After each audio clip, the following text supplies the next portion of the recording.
Hello viewers, আমাদের হাতে চলে এসেছে সর্বশেষ আন্তর্জাতিক সংবাদ শিরোনামগুলো। ইসরায়েলি বিমান হামলা থেকে বাঁচতে সমুদ্রের তীরে আশ্রয় নিয়েছে হাজারো লেবানিজ। অন্যদিকে হিজবুল্লাহর প্রধান নাসরুল্লাহকে হত্যার পর লেবাননে আরও ইসরায়েলি হামলার আশঙ্কা তৈরি। জানিয়ে দেব, নাসরুল্লাহর হত্যা ইসরায়েলের জন্য ধ্বংস ডেকে আনবে বললেন রেজা আরিফ।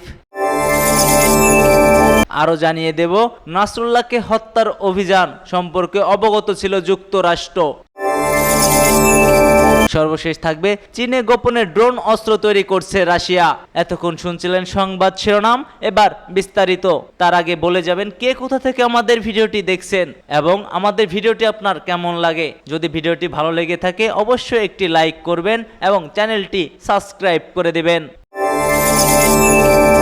ইসরায়েলি বিমান হামলা থেকে বাঁচতে সমুদ্রের তীরে আশ্রয় নিয়েছে হাজারো লেবানিজ। লেবাননের দক্ষিণ অঞ্চলে ব্যাপক হামলা চালিয়েছে ইসরায়েল, তাই প্রাণ বাঁচাতে বৈরুতের সমুদ্র তীরবর্তী এলাকায় আশ্রয় নিয়েছেন হাজারো লেবানিজ। সেখানকার বাসিন্দারা আতঙ্ক আর উৎকণ্ঠার মধ্য দিয়ে পার করছেন সময়। এক প্রতিবেদনে সংবাদ সংস্থা এপি এর তথ্য জানিয়েছেন। প্রতিবেদনে বলা হয়, বৈরুতে বাসিন্দারা প্রাণ বাঁচাতে পরিবার পরিজন নিয়ে কোথায় আশ্রয় নেবেন কিংবা কোথায় থাকবেন তা নিশ্চিত নয়। বিপুল সংখ্যক মানুষ সমুদ্রের ধারে ফুটপাতে তোশক বা গামছা বিছিয়েই অবস্থান করছেন। গত সপ্তাহ থেকে লেবাননের দক্ষিণ ও পূর্ব অঞ্চলে হিজবুল্লাহর লক্ষ্যবস্তুতে একের পর এক বিমান হামলা চালিয়েই যাচ্ছে কঠোর ইসরায়েল। লেবাননের বৈরুতে দাহিয়াতে সামরিক ভবনে নিচে হিজবুল্লাহ সদর দপ্তরে হামলা চালিয়েছে ইসরায়েল বাহিনী। বিশেষ করে হিজবুল্লাহ সদর দপ্তর ও শীর্ষ কমান্ডারদের লক্ষ্য করে হামলা চালায় দখলদার দেশটি। ওই ইসরায়েলি হামলায় লেবাননের সশস্ত্র গোষ্ঠী ও ইরানপন্থী মিলিশিয়া সংগঠন হিজবুল্লাহর প্রধান নেতা হাসান নাসরুল্লাহ নিহত হয়েছেন। ইসরায়েল ডিফেন্স ফোর্স দাবি করছে হাসান নাসরুল্লাহকে টার্গেট করে সেই হামলা চালানো হয়েছিল। এই হামলায় হাসান নাসরুল্লাহর সাথে হিজবুল্লাহর সাউদার্ন ফ্রন্ট কমান্ডারও নিহত হয়েছে।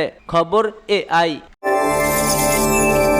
হিজবুল্লাহর প্রধান নাসরুল্লাহকে হত্যার পর লেবাননে আরও ইসরায়েলি হামলার আশঙ্কা। লেবানন ভিত্তিক হিজবুল্লাহ সেক্রেটারি জেনারেল হাসান নাসরুল্লাহকে হত্যার পর প্রথমবারের মতো বক্তব্য দিতে গিয়ে ইসরায়েলের প্রধানমন্ত্রী বেনিয়ামিন নেতানিয়াহু বলেছেন, উত্তরের জন্য এখন দুটি যুদ্ধের লক্ষ্য রয়েছে। প্রথমটি হলো উচ্ছেদ হওয়া ইসরায়েলদের ওই শহর ও বসতিগুলোতে ফিরিয়ে দেয়া। দ্বিতীয়টি হলো উত্তর সীমান্তে ক্ষমতার ভারসাম্যহীন ফিরিয়ে আনা। ইসরায়েলি কর্মকর্তারা সারাদিন বলে আসছিলেন যে তারা হিজবুল্লাহকে শেষ করতে এবং এর সমস্ত সামরিক সক্ষমতা ধ্বংস করতে বদ্ধপরিকর। ইসরায়েলের সেনা প্রধান ইসরায়েল প্রতিরক্ষা মন্ত্রী ইয়োভ গ্যালান্টের সাথে উত্তরে আক্রমণাত্মক কৌশলের জন্য নতুন পরিকল্পনা অনুমোদন করেছে। এটি দক্ষিণ লেবাননের স্থূল আক্রমণের এমন আশঙ্কার মধ্যে এসেছে যা সীমান্তের উভয় দিকে অনেক ভয়ের কারণ হয়ে দাঁড়িয়েছে। এদিকে তেল আবিব এবং পশ্চিম জেরুজালেম সহ দেশের বিভিন্ন স্থানে হাজার হাজার কঠোর ইসরায়েলি রাস্তায় নেমে এসেছে, যেখানে উচ্চ পর্যায়ের বৈঠকও চলছে। তেল আবিবে ইসরায়েলের প্রতিরক্ষা মন্ত্রণালয়ের বাহিরে বিক্ষোভকারীরা বলছে নেতানিয়াহুকে যুদ্ধবিরতি চুক্তি সম্মত হতে হবে। ইসরায়েলরা দাবি করেছে যুদ্ধবিরতি চুক্তি এখন সময়, কারণ গাজায় এখন 100 পণবন্দী অবশিষ্ট রয়েছে। তবুও ইসরায়েল বলছে হিজবুল্লাহর বিরুদ্ধে তাদের লড়াই এবং সংঘাত অব্যাহত থাকবে। সূত্র আল জাজিরা। নাসরুল্লাহর হত্যা ইসরায়েলে ধ্বংস ডেকে আনবে বললেন রেজা আরেফ। ইরানের প্রথম ভাইস প্রেসিডেন্ট মোহাম্মদ রেজা আরেফ বলেছেন, লেবাননের রাজধানীতে বিমান হামলা চালিয়ে হিজবুল্লাহর প্রধান হাসান নাসরুল্লাহর হত্যার ইসরায়েল ধ্বংস ডেকে আনবে। তেহরান থেকে AFPর ইরানের সংবাদ সংস্থা ISN এর বরাত দিয়ে আরএফকে উদ্ধৃত করে বলেছে, আমরা দখলদার শাসক গোষ্ঠী নেতাদের হুঁশিয়ার করছি যে অন্যায় রক্তপাত, বিশেষ করে হিজবুল্লাহর মহাসচিব শহীদ সাইদ হাসান নাসরুল্লাহ হত্যা তাদের ধ্বংস ডেকে আনবে। এদিকে ইরানের সাহায্যপুষ্ট লেবাননের সশস্ত্র গোষ্ঠী হিজবুল্লাহ শনিবার নিশ্চিত করেছে যে নাসরুল্লাহ নিহত হয়েছে। এর আগে ইসরায়েলি বলেছে যে তারা আগের দিন বৈরুতে দক্ষিণ শহরতলিতে হিজবুল্লাহর ঘাঁটিতে একটি বিমান হামলায় তাকে খতম করেছে। আরেফ বলেন, ইরান ইসলামী প্রতিশোধের পাশে দাঁড়াবে। ইরানের প্রেসিডেন্ট মাসুদ পেজেশকিয়ান নাসরুল্লাহর মৃত্যুতে তার শোক প্রকাশ করেছেন এবং যুক্তরাষ্ট্রকে এই হত্যাকাণ্ডে জড়িত হিসেবে অভিযুক্ত করেছেন। বার্তা সংস্থা তাসনিম জানায়, ইরানের দ্বিতীয় শহর মাশহাদে ইমান রেজার মাজারের কালো পতাকা উত্তোলন করা হয়েছে। রাষ্ট্রীয় টিভি ফুটেজে নসরুল্লাহর শাহাদাতে শোক আহত বহু মানুষকে সমবেত হয়ে হিজবুল্লাহর হলুদ পতাকা থেকে নেমে ইসরায়েলি নিপাত যাক স্লোগান দিতে দেখা যায়। সূত্র বাসস। নাসরুল্লাহকে হত্যার অভিযান সম্পর্কে অবগত ছিল যুক্তরাষ্ট্র।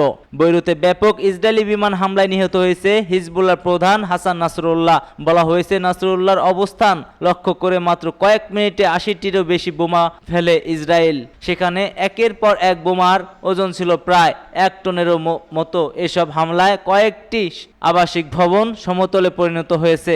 এদিকে এক প্রতিবেদনে কাত্তার ভিত্তিক সংবাদ মাধ্যম আল জাজিরা বলেছে, হিজবুল্লাহ প্রধানকে নিশানা করে চালানো হামলায় সম্পর্কে অবগত ছিল মার্কিন প্রেসিডেন্ট ও প্রশাসন। ইসরায়েলের এই অভিযানের পেছনে যুক্তরাষ্ট্রের রাজনৈতিক নেতাদের সমর্থন দেখছেন সংবাদ মাধ্যমটি। প্রতিবেদনে বলা হয়েছে, president Joe Biden, vice president Kamala Harris এবং রিপাবলিকান হাউসের স্পিকার মাইক জনসন লেবাননের হামলার প্রতি সমর্থন প্রকাশ করেছে। যদি রাতভর হামলায় অনেক বেসামরিক মৃত্যু নিয়ে তাদের কোনো বক্তব্য নেই, তবে Republican president Donald Trump Nasrullah হত্যাকাণ্ড নিয়ে এখনো কোনো মন্তব্য করেননি। এছাড়া এক ফোন কলে মার্কিন প্রতিরক্ষা সচিব লয়েড অ্যাস্টেন ইসরায়েলের প্রতিরক্ষা মন্ত্রী ইয়োভো গ্যালেন্টকে বলেছেন, এই অঞ্চলে মার্কিন বাহিনী স্থাপনা এবং ইসরায়েলকে রক্ষায় আমরা প্রতিশ্রুতিবদ্ধ। ১৬ সেপ্টেম্বর থেকে লেবাননের অভ্যন্তরে ইসরায়েলি হামলায় কমপক্ষে ১,০৩০ জন নিহত হয়েছেন, যার মধ্যে ৫৬ জন মহিলা এবং ৮৭ জন শিশু। নাসরুল্লাহ নিহত এবং কয়েকটি বড় আবাসিক ভবন ধসের করার ব্যাপক ইসরায়েলি হামলায় চূড়ান্ত মৃত্যুর সংখ্যা এখনো জানা যায়নি। উদ্ধারকর্মীরা এখন ধ্বংসস্তূপের মধ্যে মৃতদেহ খুঁজে বের করার চেষ্টা করে যাচ্ছে। চীনে গোপনে ড্রোন অস্ত্র তৈরি করছে রাশিয়া। চীনে গোপনে ড্রোন অস্ত্র তৈরির প্রকল্প শুরু করেছে রাশিয়া। ড্রোন তৈরি করে তার দূরপাল্লার আক্রমণে ইউক্রেনের বিরুদ্ধে ব্যবহার করবে তারা। এক প্রতিবেদনে ব্রিটিশ গণমাধ্যম দ্য গার্ডিয়ান এ তথ্য জানায়। প্রতিবেদনে বলা হয়, রাশিয়ার রাষ্ট্রীয় মালিকানাধীন অস্ত্র কোম্পানি আলমাজ আন্তেনের সহায়তায় সংস্থা IMZ কুপল স্থানীয় বিশেষজ্ঞদের সহায়তায় চীন গার্পিয়া ৩ নামের একটি নতুন মডেলের ড্রোন তৈরি করে পরীক্ষা করেছে। চলিত বছরের শুরুতে রুশ প্রতিরক্ষা মন্ত্রণালয় কুপলের কাজের রূপরেখা দিয়ে পাঠানো প্রতিবেদনে এক কথা বলা হয়েছে। এ নিয়ে প্রতিক্রিয়া দিয়েছে হোয়াইট হাউসের জাতীয় নিরাপত্তা কাউন্সিলরের একজন মুখপাত্র। তিনি বলেছেন, চীনে উচিত রাশিয়া সামরিক কাজে ব্যবহার করার জন্য তাদের কোনো কোম্পানি যাতে সহায়তা না দেয় তা নিশ্চিত করা। কুপল পরিবর্তে রুশ প্রতিরক্ষা মন্ত্রণালয়কে আরও জানিয়েছে, তারা চীনের একটি কারখানায় J-3 সহ অন্যান্য ড্রোন তৈরি করতে সক্ষম হয়েছে।